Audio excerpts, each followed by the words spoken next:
नमस्कार दोस्तों, कैसे हैं आप सब लोग। आशा करता हूं मैं आप सब बहुत अच्छे होंगे और उतनी अच्छी आपकी पढ़ाई चल रही होगी। दिवाली की छुट्टी आप सब ने बहुत ही धूमधाम से मनाई होगी। लेकिन क्या आप जानते हैं, जो लोग दिवाली से पहले अपने रोजगार की खातिर इस देश को छोड़ के सऊदी अरेबिया जैसे देशों में जाते हैं एज अ वर्कर, जब वो जाते हैं उनको दिवाली की छुट्टियां भी नसीब नहीं होती। बहुत बार तो ऐसा होता है कि कई साल बीत जाते हैं और वो वर्कर्स अपने घर नहीं आ पाते। आज हम एक ऐसे सिस्टम के बारे में बात करेंगे जिसको हाल ही में अबॉलिश कर दिया गया है, उसमें कुछ रिफॉर्म्स लाए गए हैं। ये सिस्टम कहलाता है कफाला सिस्टम। आज जानने की कोशिश करते हैं कि क्या है ये सिस्टम, कैसे इससे इंडियन वर्कर्स पे इंपैक्ट पड़ता है। तो चलिए शुरू करते हैं मेरे यानी मुकुल भारद्वाज के साथ कफाला का अंत, कि कैसे ये जो कफाला सिस्टम है इसका अंत हुआ है और साथ ही साथ इस कफाला सिस्टम के अंत होने से खाड़ी देशों में भारतीय प्रवासियों के लिए एक नया युग शुरू हो जाएगा। तो ऐसा क्या था ये सिस्टम, जब ये सिस्टम समाप्त हो गया, इस सिस्टम का अंत हो गया है, तो कहा जा रहा है कि खाड़ी देशों में जो गल्फ कंट्रीज हैं उसमें भारतीय प्रवासियों के लिए एक नया युग शुरू हो जाएगा, एक नया एरा शुरू हो जाएगा। साथ ही साथ हम ये भी जानेंगे कि इन श्रम सुधारों का और भारतीय डायस्पोरा का क्या कनेक्शन है। तो चलिए शुरू करते हैं। सबसे पहले ये जो कफाला शब्द है इसका मतलब क्या है और ये कफाला सिस्टम लाया क्यों गया था। क्या ये दमनकारी सिस्टम है? क्या इससे वर्कर्स का शोषण किया जाता है? क्या ये इसी प्रेरणा से लाया गया था या इसके पीछे जो इसका एम था, जो इसका गोल था वो कुछ अलग था? तो चलिए जानने की कोशिश करते हैं। कफाला को स्पॉन्सरशिप सिस्टम भी कहा जाता है। क्यों कहा जाता है और क्या है ये कफाला सिस्टम, इसको जानते हैं। अरबी में इसका अर्थ है संरक्षण या गारंटी। किस बात की गारंटी और ये गारंटी कौन देगा? तो ये गारंटी होती थी उस वर्कर की, किसकी? उस वर्कर की। और ये गारंटी देगा कौन? उस गल्फ देश में रहने वाला एक स्थानीय स्पॉन्सर। तो स्थानीय स्पॉन्सर क्या देगा? स्पॉन्सरशिप देगा, गारंटी देगा। और किसकी गारंटी देगा? वो वर्कर जो भारत से कहा जा रहा है या किसी दूसरे देश से कहा जा रहा है, उस खाड़ी देश में जा रहा है, उस गल्फ कंट्री में जा रहा है। यह एक ऐसा कानूनी ढांचा है जिसने विदेशी श्रमिक जो वर्कर हैं के वीजा और निवास और रोजगार की स्थिति को एक स्थानीय स्पॉन्सर से जोड़ा। तो इसमें तीन चीजें आपको पता होनी चाहिए कि कौन कौन सी चीजें जुड़ती हैं। एक तो वीजा जुड़ जाएगा, सबसे इंपॉर्टेंट चीज ये है। उसके अलावा उसका रेजिडेंस वर्कर का, साथ ही साथ उसका एम्प्लॉयमेंट भी इसके साथ रिलेटेड है। कब आया गया था ये? तो ये आपको पता होना चाहिए कि 1950 के आसपास हुआ ये, कि तेल की जो कीमत है, तेल का जो निर्यात होता है उसमें बहुत तेजी से क्या आने लगा, बहुत तेजी से वो बढ़ने लगा। इस दशक को कहा जाता है ऑयल बूम का दशक। कौन सा दशक कहा जाता था? ऑयल बूम का दशक। जब ये ऑयल बूम का जब दशक आया तो खाड़ी देशों में जरूरत पड़ने लगी विदेशी श्रमिकों की, विदेशी मजदूरों की। तो भारत, पाकिस्तान, बांग्लादेश, यहां से बहुत सारे श्रमिक कहां जाने लगे? इन खाड़ी देशों में जाने लगे एज अ लेबर। और उसको नियंत्रित करने के लिए, श्रमिक प्रवाह को नियंत्रित करने के लिए क्या लाया गया? ये कफाला सिस्टम लाया गया। तो बेसिकली कफाला सिस्टम क्यों लाया गया था? कि श्रमिकों को जो लेबर फ्लो हो रहा है उसको रेगुलेट किया जा सके। उसको क्या किया जा सके? रेगुलेट किया जा सके, नियंत्रित किया जा सके। कहां पे आपको देखने को मिलेगा? जो गल्फ देश हैं, खाड़ी देश हैं, जीसीसी, आपने नाम सुना होगा, जीसीसी देशों में आपको ये कफाला सिस्टम देखने को मिलेगा, जिसमें सऊदी अरब, कतर, यूएई इत्यादि शामिल है। तो आप उम्मीद करता हूं कि कफाला सिस्टम आप समझ गए होंगे कि एक स्पॉन्सर द्वारा स्पॉन्सरशिप या गारंटी दी जाती थी, किस चीज की? वीजा की, रेजिडेंस की, एम्प्लॉयमेंट की, वर्कर की। ठीक है, तो क्यों लाया गया था? क्योंकि रेगुलेट करना था किसको? फ्लो को। इससे होने क्या लगा? इससे अधिकारों का हनन होने लगा, वायलेशन ऑफ राइट्स होने लगा, नियंत्रण और शोषण लगातार किस पे बढ़ता गया? वर्कर्स पे। जो भारत से वर्कर जा रहे थे उनसे पासपोर्ट ले लिया जाता था, उनको कम तनख्वाह में रखा जाता था, उनको जॉब चेंज करने की अपॉर्चुनिटी वहां पे नहीं थी। इसी कारण ये जो कफाला सिस्टम एक ऐसा सिस्टम बन गया, एक शोषण भरा सिस्टम ये बन गया था। जॉब चेंज पर प्रतिबंध। कर्मचारी स्पॉन्सर की अनुमति, एनओसी के बिना नौकरी नहीं बदल सकते थे। अब आप सोचिए, आप व्यक्ति हैं ए, आप इस एक्स कंपनी में काम करते हैं और ये एक्स कंपनी आपको कुछ पेमेंट देती है। मान लेते हैं $1000 का ये पेमेंट आपको दे रही है, लेकिन आपने देखा कि यार ये वाई कंपनी जो है ये मुझे ही मेरे टैलेंट के बेसिस पे $10,000 का पेमेंट दे सकती है। लेकिन अगर आपको कंपनी एक्स से कंपनी वाई में जाना है तो आपको क्या लेनी पड़ेगी, एक एनओसी लेनी पड़ेगी, नो ऑब्जेक्शन सर्टिफिकेट आपको लेना पड़ेगा। और ये कौन देगा, ये आपका स्पॉन्सर जिसने आपको किया है वो आपको देगा। दूसरी चीज, एग्जिट वीजा नियंत्रण, देश छोड़ने के लिए भी स्पॉन्सर की मंजूरी जरूरी थी। अब ये ए व्यक्ति इसके घर में, मानो ये भारत से गया, इंडिया से गया है और इसके माता पिता बीमार हैं या दिवाली मनाने इसके घर पे आना है या इसके बच्चे का कोई बर्थडे है, ये बिना अपने स्पॉन्सर की परमिशन के बिना ये भारत में नहीं आ सकता, अपने उस खाड़ी देश को छोड़ के ये नहीं आ सकता। पासपोर्ट जब्ती, स्पॉन्सर द्वारा पासपोर्ट जब्त करना एक आम प्रैक्टिस बन गई थी। अब ये क्यों इंडिया नहीं आ सकता, क्योंकि इस ए व्यक्ति का जो स्पॉन्सर है, मानो ए व्यक्ति का स्पॉन्सर कौन है, बी है। ये बी व्यक्ति क्या करता है, जैसे ही ये व्यक्ति उस खाड़ी देश में जाता, इसका पासपोर्ट कौन जब्त कर लेता, ये बी व्यक्ति इसका पासपोर्ट जब्त कर लेता और बिना पासपोर्ट के देश से नहीं निकला जा सकता। आधुनिक गुलामी, इसने वेतन चोरी, दुर्व्यवहार और शोषण के लिए जमीन तैयार की, जिससे ह्यूमन राइट्स ग्रुप्स ने इसे आधुनिक गुलामी कहा। ये क्या बन गया, मॉडर्न स्लेवरी से कहा जाने लगा। क्यों, क्योंकि आपके पास ये अधिकार ही नहीं है कि आप देश छोड़ के जा सकें, आपके पास ये अधिकार नहीं है कि आप क्या कर सकें, जॉब को चेंज कर सकें, आपके पास ये भी अधिकार नहीं है कि आप अपने शोषणकारी जो नीतियां हैं इनके खिलाफ आवाज उठा सके। बिना अपने स्पॉन्सरशिप की, स्पॉन्सर की मर्जी के बिना आप ये कोई भी काम नहीं कर सकते थे। इसे कहा जा रहा है कि ऐतिहासिक सुधार है। इस ऐतिहासिक सुधार के पीछे कारण क्या है, ये आप यहां पे एक चीज देख पा रहे होंगे, लिखा हुआ है 2030। तो सऊदी जो देश है उसका एक विजन है जिसे कहा जा रहा है सऊदी विजन 2030। उस 2030 के विजन के पीछे ये सारे काम किए जा रहे हैं। सबसे व्यापक समाप्ति की घोषणा कि इसने कॉन्ट्रैक्ट बेस्ड सिस्टम को बदला जा रहा है, विजन 2030 का ये हिस्सा है। ठीक है, ये क्यों किया जा रहा है, क्योंकि सऊदी का जो विजन है 2030 उसका ये हिस्सा है। कतर में एनओसी और एग्जिट परमिट की आवश्यकताओं को हटाकर बड़े सुधार किए जा रहे हैं। कतर में भी काम किया जा रहा है कि वहां पे जो एनओसी सिस्टम है और एग्जिट परमिट जो वर्कर को चाहिए उसमें क्या किए जा रहे हैं, लगातार सुधार किए जा रहे हैं, उनकी आवश्यकताओं को हटाया जा रहा है। इसके अलावा यूएई और बहरीन की अगर अपन बात करें तो कुछ शर्तों के तहत नौकरी की गतिशीलता को आसान बनाने के लिए इंपॉर्टेंट रिफॉर्म्स लागू किए गए हैं। तो आप देख रहे हो कि ऐसा नहीं कि केवल एक ही सऊदी, बल्कि जितने भी जीसीसी देश हैं उनमें आप सब जगह क्या देख पा रहे हो, ये रिफॉर्म्स देख पा रहे हो। इसलिए इन रिफॉर्म्स को क्या कहा जा रहा है, हिस्टोरिक रिफॉर्म्स कहा जा रहा है। सऊदी अरब में कंप्लीट अबॉलिशन हुआ है, जबकि बाकी खाड़ी देशों में सुधार अभी भी लगातार जारी है। तो कफाला सिस्टम बाकी सब देशों में भी था, जैसे हमने बात करी जीसीसी देशों में, सऊदी में तो पूरी तरीके से क्या कर दिया गया है, समाप्त कर दिया गया है। लेकिन बाकी देश, जैसे चाहे बात करें कतर की, चाहे बात करें बहरीन की, वहां पे जो एम्प्लॉयमेंट के जो कानून है उनमें लगातार रिफॉर्म किए जा रहे हैं। हालांकि वहां पे अभी कफाला सिस्टम पूरी तरीके से समाप्त नहीं हुआ है। आगे चलते हैं। श्रमिकों के लिए इसे नई आजादी कहा जा रहा है, new freedom for the workers. क्यों, क्योंकि सबसे पहले आज से आपको क्या मिल जाएगी, जॉब मोबिलिटी मिल जाती है। जॉब मोबिलिटी का मतलब यह है कि अगर आपको लगता है कि आपके टैलेंट के बेसिस पे एक कंपनी में से ज्यादा आपको दूसरी कंपनी में आपको ऑफर मिल रहा है, आपका सीटीसी वहां पे ज्यादा है, तो आप उसको क्या कर सकते हो, ज्वाइन कर सकते हो। कॉन्ट्रैक्ट समाप्त होने पर वर्तमान एम्प्लॉयर की अनुमति के बिना नौकरी बदली जा सकती है। लेकिन आपको फॉलो क्या करना पड़ेगा, जो कॉन्ट्रैक्ट है, कॉन्ट्रैक्ट से पहले आप नौकरी नहीं बदल सकते, लेकिन कॉन्ट्रैक्ट के बाद आप नौकरी बदल सकते हो। कहां पे, सऊदी में। दूसरी चीज, यात्रा की आजादी। एम्प्लॉयर की मंजूरी के बिना सरकारी डिजिटल प्लेटफॉर्म के माध्यम से सीधे एग्जिट और री एंट्री वीजा के लिए आवेदन किए जा सकते हैं।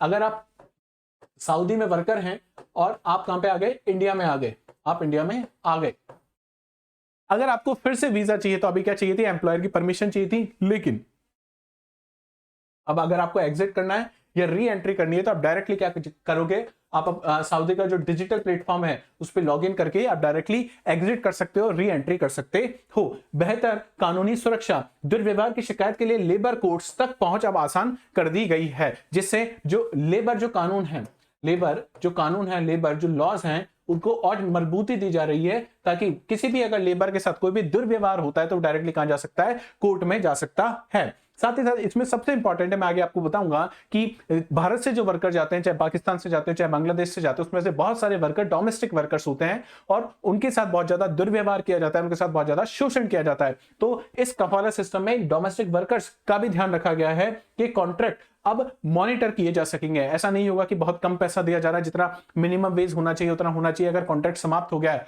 तो उनके पास भी जॉब मोबिलिटी की क्या होनी चाहिए, सुविधा होनी चाहिए। अगर उनके साथ कोई शोषण हो रहा है तो वो भी कहा जा सके, कोर्ट में जा सकते हैं। खाड़ी डायस्पोरा में भारत का स्टेक अगर आप देखोगे, चाहे हम बात करें सऊदी अरब की, यूएई की, कुवैत की, बहरीन की, ओमान की, आपको मिलियंस में क्या देखने को मिलेंगे, इंडियन डायस्पोरा आपको देखने को मिलेगा। तो Indian diaspora one of the largest diaspora है इन गल्फ कंट्रीज में। जीसीसी देशों में लगभग 85 लाख भारतीय नागरिक रहते हैं और काम करते हैं। 85 लाख, यूरोप के बहुत सारे देशों की केवल जनसंख्या है 85 लाख, और हमारे 85 लाख नागरिक, भारत के नागरिक कहां काम कर रहे हैं, इन गल्फ देशों में काम कर रहे हैं। 26 लाख से ज्यादा भारतीय सबसे बड़े जो एक्सपैट समुदायों में से एक है, वो आपको कहां देखने को मिलेगा, सऊदी अरब में देखने को मिलेगा। तो इस 85 में से 26 लाख अकेले आपको कहां देखने को मिल रहा है, सऊदी में आपको देखने को मिलेगा।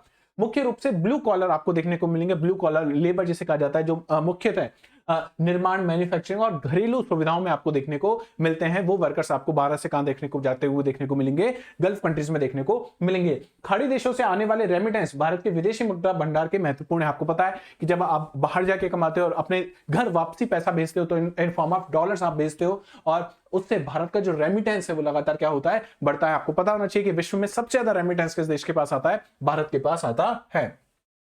डिग्निटी की बहाली और शोषण का अंत, कफाला सिस्टम का जो समाप्ति की गई है, इसे कहा जा रहा है कि जो वर्कर्स हैं उनकी डिग्निटी उन्हें मिलेगी, और जो उनका शोषण हो रहा था अभी तक, उस शोषण पे क्या लगेगी, लगाम लगेगी। कैसे होगी, जॉब चेंज और एग्जिट पर एम्प्लॉयर के नियंत्रण की समाप्ति से अब शोषण समाप्त हो जाएगा। भाई आप एक्सप्लॉइट कैसे कर सकते हो कि आप जॉब चेंज नहीं करने दे रहे, आप उसे अपने देश एग्जिट नहीं करने दे रहे अपने देश से। इन दोनों ही चीजों को इस कफाला सिस्टम के खत्म होते क्या हो गई, समाप्त हो गई है। दुर्व्यवहार का सामना कर रहे श्रमिक भगोड़ा घोषित होने के डर के बिना नौकरी छोड़ सकते हैं। होता यह था कि अगर कोई डोमेस्टिक वर्कर है या कोई भी लेबर है, अगर वो अपनी नौकरी छोड़ दे, और नौकरी छोड़े किस बेसिस पे कि भाई मेरे साथ क्या हो रहा है, मेरा एक्सप्लॉइटेशन हो रहा है, मेरे साथ दुर्व्यवहार हो रहा है, तो उसे क्या घोषित कर दिया जाता था, भगोड़ा घोषित कर दिया जाता था। लेकिन अब इस कफाला सिस्टम के अंत होने से ये भगोड़ा सिस्टम जो है ये भी क्या हो गया है, समाप्त हो गया है।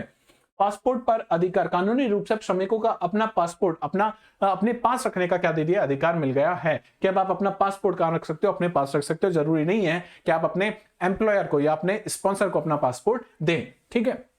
वेतन वृद्धि और बाजार गतिशीलता, जॉब मोबिलिटी से एम्प्लॉयर्स को टैलेंट के लिए प्रतिस्पर्धा करनी होगी। अब आपको पता है कि मेरे पास ये टैलेंट है, और इस एक्स कंपनी से ज्यादा मुझे वाई कंपनी में अगर पेमेंट मिल रहा है, तो मैं कहां जाऊंगा, वाई जाऊंगा। अब इसके लिए आपको इस एक्स कंपनी को क्या करना पड़ेगा, आपके वेजेस यहां पे भी बढ़ाने पड़ेंगे। तो आप देखोगे धीमे धीमे जो एम्प्लॉय और एम्प्लॉयर है, दोनों के बीच में एक तो संबंध अच्छे होंगे, दूसरी चीज जो वर्किंग कंडीशंस है वो भी कैसी हो जाएगी, काफी इंप्रूव हो जाएगी। भारतीय श्रमिक का बेहतर वेतन और शर्तों के साथ नेगोशिएशन कर सकते हैं कि भाई देखो, वाई कंपनी मुझे इतना पैसा दे रही है, अगर आप मुझे इतना पैसा या इससे ज्यादा दे सकते हो तभी मैं आपकी कंपनी के साथ कंटिन्यू करूंगा, अदरवाइज मैं क्या कर दूंगा, आपकी जॉब क्विट कर दूंगा। कुशल भारतीय श्रमिक जो पहले कम वेतन वाली नौकरियों में फंसे हुए थे, अब आगे बढ़ सकते हैं और अच्छी अपॉर्चुनिटी, अच्छे वेजेस के साथ अब उनका क्या करेगी, इंतजार करेगी। शिकायत निवारण और आसान पहुंच, जब भी हम बात करते हैं लेबर लॉस की, तो उसमें सबसे इंपॉर्टेंट चीज होती है ग्रीवेंसेस, या कहें जब दोनों पक्ष जो हैं, चाहे वो नौकरी करने वाला पक्ष हो, चाहे नौकरी देने वाला जो पक्ष हो, उसके बीच में कोई भी अगर डिस्प्यूट हो गया है, उस डिस्प्यूट का निवारण कैसे किया जाए। तो अब यहां पे क्या किया जाएगा कि अब आप सीधी क्या कर सकते हो, डायरेक्ट कंप्लेंट कर सकते हो, सीधी शिकायत आप कर सकते हो, और उसके लिए आपको कहीं कोर्ट में जाने की भी जरूरत नहीं है। ये शिकायत आप कैसे कर सकते हो, डिजिटली आप ये शिकायत कर सकते हो। साथ ही साथ ये जो शिकायत हुई है, इसका तेजी से समाधान होगा, तीव्र समाधान इसका किया जाएगा। भारतीय दूतावास का रोल, भारतीय दूतावास अब जीसीसी सरकारों के साथ अधिक प्रभावी ढंग से समन्वय कर सकते हैं, कोऑर्डिनेशन के साथ काम करेंगे, ताकि इन लेबर्स की जो भी शिकायत है इनको क्या किया जा सके, तेजी से जल्दी तेजी के साथ क्या किया जा सके, हल किया जा सके। तो अब वो लीगल सिस्टम को भी क्या किया जा रहा है, मजबूत किया जा रहा है। कानूनी और जमीनी हकीकतों में अंतर, परंपरागत जो एम्प्लॉयर्स थे अपनी पुरानी प्रथाओं के अनुसार अनौपचारिक रूप बनाए रखने की कोशिश कर सकते हैं कि भाई नहीं, पहले अगर आपको $20 मिल रहा था तो अब भी मैं कोशिश करूंगा आपको $20 ही दूं। भाई वो क्यों चाहेगा कि मैं आपको $25 दूं, वो तो यही चाहेगा ना बिजनेसमैन जो है कि $20 में वो काम करते रहे। तो ये देखना होगा कि जो कानून हटा है, कफाला सिस्टम हटा है, नए कानून जो आए हैं ये जमीनी तौर पर कैसे हो, सशक्त हो, मजबूत हो, जमीनी तौर पर इनका ये काम करते रहे। बहुत से ब्लू कॉलर श्रमिकों को अभी भी अपने नए अधिकारों की पूरी जानकारी नहीं है। तो सबसे बड़ी बात यह है कि जैसे ही ये इस तरह का कोई सिस्टम हम बना सकते हैं, अगर कोई भी श्रमिक भारत से कहां जा रहा है, जीसीसी देशों में जा रहा है, तो या तो वो जीसीसी देशों के साथ मिलके या इंडियन गवर्नमेंट या भारतीय दूतावास कुछ इस तरह की ट्रेनिंग या वर्क जो क्लासेस होती है वो लगाई जा सके, ताकि उनके अधिकारों को, कौन कौन से अधिकार उन्हें प्राप्त हैं, ये अधिकारों की सूचना उन तक पहुंच सके।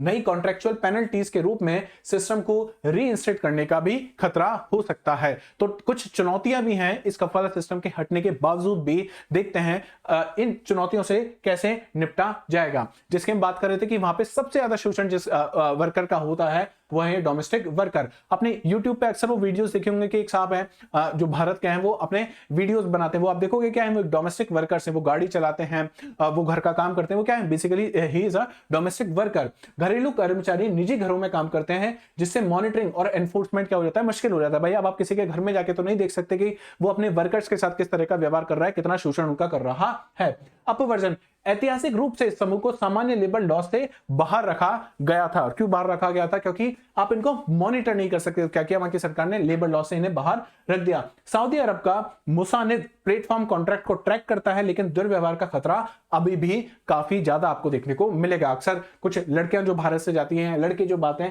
उनके साथ बहुत सारी समस्याएं, बहुत सारा दुर्व्यवहार, और वो in terms of sexual terms भी आपको देखने को मिलेगा। कहां पे? सऊदी ऐसे देशों में। नई दिल्ली की डिप्लोमेटिक और लीगल स्ट्रेटेजी क्या है कि भारत इनको किस तरीके से इसको देख रहा है। भारतीय श्रमिकों को उनके नए अधिकारों के बारे में सूचित करने के लिए बड़े पैमाने पर मल्टीलैंग्वेज कैंपेन्स शुरू कर रही है। कौन? भारत की सरकार, नई दिल्ली की सरकार, ताकि हर एक भाषा के जो मजदूर हैं उन तक उनके अधिकारों की जो जानकारी है वो पहुंच सके। भारत को रिक्रूटमेंट एजेंट्स को सख्ती से नियंत्रित करना चाहिए ताकि प्री डिपार्चर शोषण को रोका जा सके। भाई जो भी भारत से जा रहा है उसके बारे में भारत सरकार को जानकारी होनी चाहिए, और इस तरीके से जो भी शोषण और दुर्व्यवहार हो रहा है उसको क्या किया जा सकता है, इससे रोका जा सकता है। मॉनिटरिंग अच्छे से होनी चाहिए। जिसी सरकारों के साथ मिलकर एनफोर्समेंट और मॉनिटरिंग सुनिश्चित करने के लिए निरंतर बातचीत, और इसमें आप देखोगे कि भारत की जो इंटेलिजेंस एजेंसी है वो भी काफी अच्छा रोल प्ले कर रही है। ठीक है, किसके साथ? जीसीसी देशों के साथ संबंध अच्छे करने में। इस सुधार का महत्व क्या है कि सऊदी अरब में कफाला का अंत माइग्रेंट राइट्स के लिए एक ऐतिहासिक क्षण है कि वहां पे माइग्रेंट जो लेबर हैं उनको भी क्या मिल गए, बहुत सारे अधिकार मिल गए हैं। ये 26 लाख से अधिक भारतीयों सहित लाखों श्रमिकों के लिए शोषण के सबसे बड़े सोर्स को हटाता है। ये हम बात करें भारत के 26 लाख और भारत के अलावा भी, चाहे पाकिस्तान के हों, चाहे बांग्लादेश के हों, और भी देशों के जो श्रमिक हैं, उन सबसे जब ये कफाला सिस्टम हटेगा तो क्या मिलेगा? उनको एक सशक्तता मिलेगी उस दुर्व्यवहार के खिलाफ, उस शोषण के खिलाफ।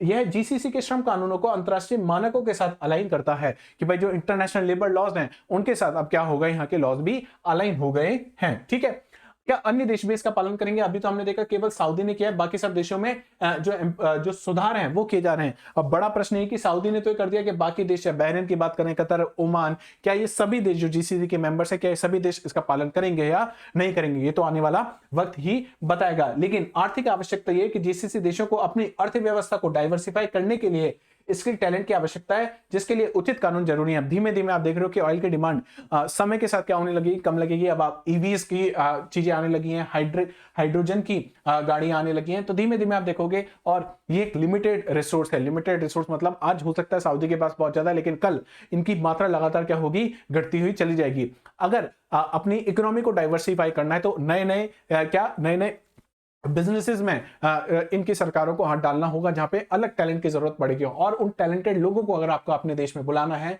तो क्या करना पड़ेगा, ये कफाला सिस्टम जैसे कानूनों को हटाना पड़ेगा और लेबर रिफॉर्म्स करने की आवश्यकता है। तो ये था पूरा कफाला सिस्टम का एनालिसिस। प्लीज मुझे कमेंट सेक्शन में बताइएगा कैसा लगा। आज हो सकता है कि आपको लाइटें थोड़ी कम लग रही हो, दिवाली के चक्कर में हुआ ये कि कुछ लाइटें जो प्रॉपर तरीके से आनी चाहिए थी वो लाइटें आज नहीं आ पा रही है। इन्वर्टर से लाइट चल रही है तो कुछ लाइटें आज बंद हैं। हो सकता है अंधेरा आपको ज्यादा लगे, पर उम्मीद करता हूं कि आप मैनेज कर लेंगे। और जिस तरीके से आपने हर वीडियो पे मुझे प्यार दिया उतना ही प्यार आपको इस वीडियो पे भी देंगे। तो मिलते हैं नेक्स्ट क्लास में, तब तक अपना ध्यान रखिए। जय हिंद, जय भारत।